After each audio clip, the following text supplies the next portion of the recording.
Hey everyone, welcome back. This is my review of Akame ga Kill, Episode 3, entitled Kill Your Cares. Oof. Okay. This week's episode of Akame ga Kill. Wow.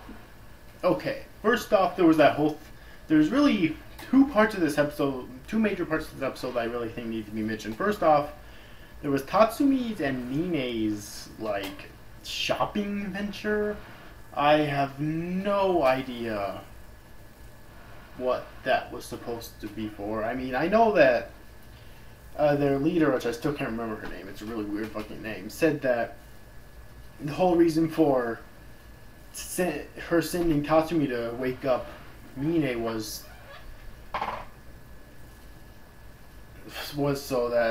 some sort of a test for him, which I kind of understand, but the whole shopping thing, really? I mean, you can kind of see in this episode that the two of them are getting a little bit closer, but it can't be denied that Tatsumi really got the tsundere treatment in this episode, which I knew she was a tsundere when I first laid my eyes on her, so I'm not surprised. And I kind of figured that Tatsumi would eventually end up getting the tsundere treatment. I'm not surprised at all. Okay. So, yes. But anyway, so Mine, I think I'm kind of starting to like her a little bit more as a character now, though. At first, I didn't really like her at all. I figured she'd just be a generic tsundere, and she kind of is, but I don't know why. I've just kind of taken a liking to her so far.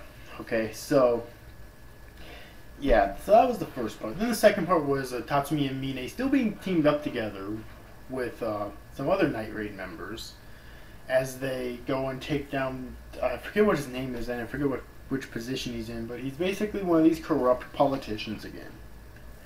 And Tatsumi and Mine end up taking out the actual guy. Well, Mine snipes him, and Tatsumi then helps her take out the guards, while the other members that went with them started taking out guards from the very beginning, which were Leone, really I think all of them except for the leader were actually on that mission. Okay. And I love the lack of censorship in this episode, really, especially that last scene in the episode. Not the preview, I don't watch previews usually, but and I didn't watch this one either, but the last scene right before the ending credit scene, though, or the last scene right before the credits, where we saw the Prime Minister take off those the heads of those guys, and it was completely uncensored. I love that. And the whole thing with Mine sniping the guy or not really sniping him, but shooting him in the front in order to save Tatsumi, and Tatsumi slicing the throats of some of these other guards. It was all uncensored, and I loved that. Okay, so in terms of censorship in this episode, it was very good. Now, let's talk about this Prime Minister guy. I feel sorry for this king, okay?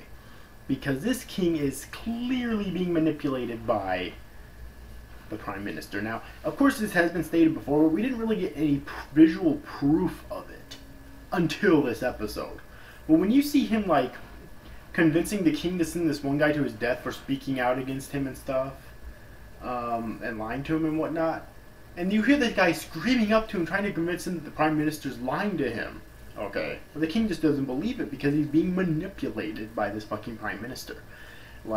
I understand now why Night Raid wants to kill the Prime Minister and anyone who swears loyalty to him.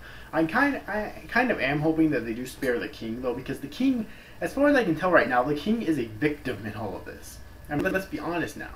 He's just a kid. He has no fucking idea what the Prime Minister is doing, So, if they kill the king, I think that'd be kind of odd, since he does seem to be fairly innocent in all of this. It's just in a bad situation. So yeah, but this Prime Minister, if they're trying to build up a great villain, they're doing a really fucking good job at it, okay? Anyways, though, that's pretty much all that happened in this episode, though. The animation, as always, was great. Okay? Like, I think this probably might be the best animation in the series so far. Maybe. Because the animation in this episode was really fucking good. I loved looking at it. And the character design just helped me enjoy looking at it even more. And the music is kick-ass as always as well. So I think I'm pretty much just going to wrap up this review. Very good third episode. I can't wait to see what happens in the next episode. Really, I think the pacing of the series is so far really good. And it's going to be a 24 episode anime series, I'm pretty sure. So yeah, I'm really interested to see where they're going to go from here. So anyways, overall, I hope you enjoyed this review, guys. See you after, guys. Thank you for watching. Bye-bye.